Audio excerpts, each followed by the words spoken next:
so we've talked quite a bit about experience this semester and how experience, I guess, kind of affects our ability to learn, the way that we see the world, basically everything.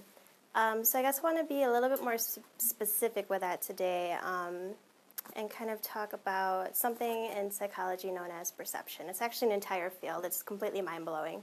But I'm just going to kind of go into the basics of it and then use a specific example, which is kind of where the activity comes in. All right, so to begin, basically what is perception? It begins with stimuli, sensation, and something called distal stimuli. And that is basically real stimuli in real world, the real things that we sense out there.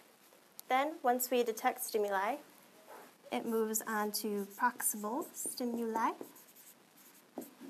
And that is basically the processes we go through when we're, looking at sensation and we're assigning meaning to it. For example, in our brain, when we detect stimulus, or detect a stimulus, we will, I guess, kind of maybe use prior knowledge of similar stimuli to make a judgment of it, to recognize it, to characterize it. All right, and then that all leads to something called percept, which is actually very similar to perception. It's basically the meaning and the context that we assign to previously ambiguous stimuli.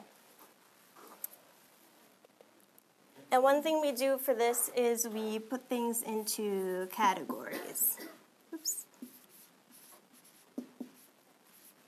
So for example, if we were looking at a tree, even if it was a tree that we weren't familiar with, we would kind of compare it to trees we've seen before, and we would make a judgment that that is a tree. All right.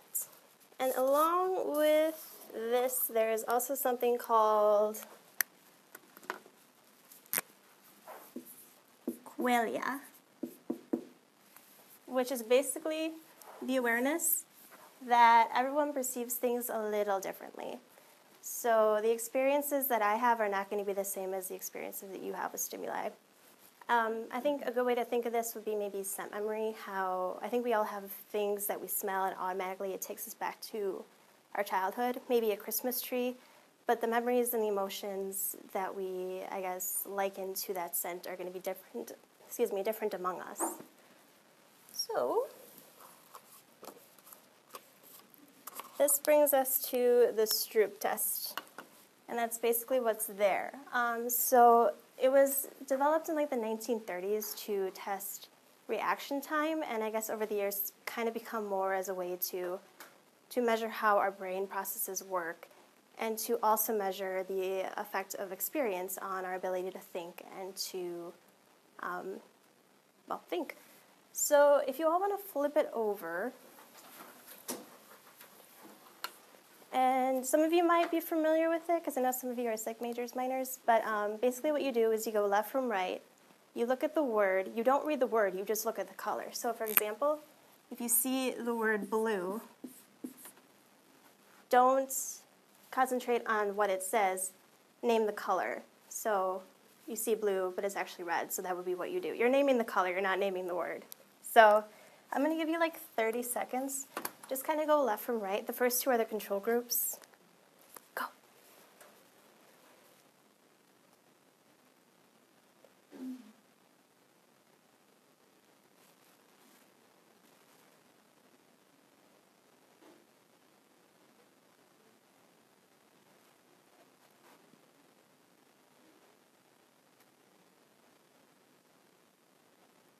Okay, I'm going by Gabby, and she seems like she's done. Okay, so ideally that should have been at least somewhat difficult. I'm guessing it really depends on how awake you are or if you have experience with this. Like, for example, when I was up last night doing like 13 different ones of those, which was agonizing, one of you has one where the purple is actually written in purple. That was because my brain was just tired and I couldn't do it anymore. So what does this show? Hold on.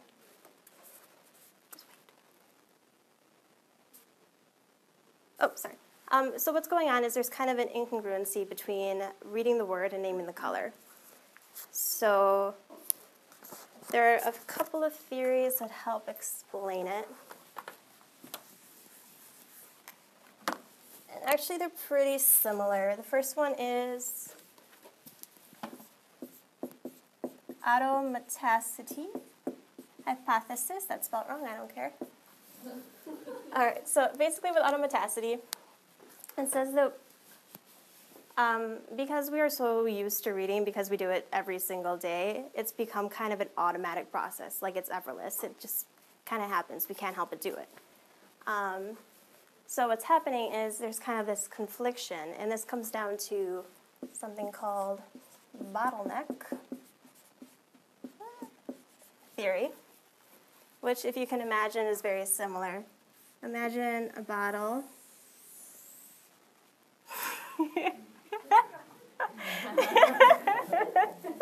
Okay, so first, your mind reads the word. So there's the word. And that just kind of races up to the top. It's automatic. It's so, like unconscious. You don't even have to like really think about it. And then you realize, no way, I'm supposed to name the color. So you have name of color. And you have to kind of find a way to make that in there. What it does, it kind of conflicts and it kind of bottles up at the top there, hence bottleneck theory. So, I guess what's the point of this? Well, I think it helps to show the benefits of practice, aka experience, in being able to perform tasks well and efficiently. You also can kind of look at this as a way to test how disparities in experience may affect other people's ability to do this. Like children, for example, if they haven't learned to read yet, but they're really great at naming colors, they can do this in like an instant. I also was going to do another experiment where I had like the names of colors in French and Spanish and German to kind of see if you guys would have the same difficulties, you know, reading or naming the color. But yeah, and as I mentioned, the more I did this, the better I got at doing it. It was like the first time I think I stumbled by like the 7th word, but by the end of it, I was just kind of whizzing through it. All right, so I think that's all I have. Yep, STROOP, there it is.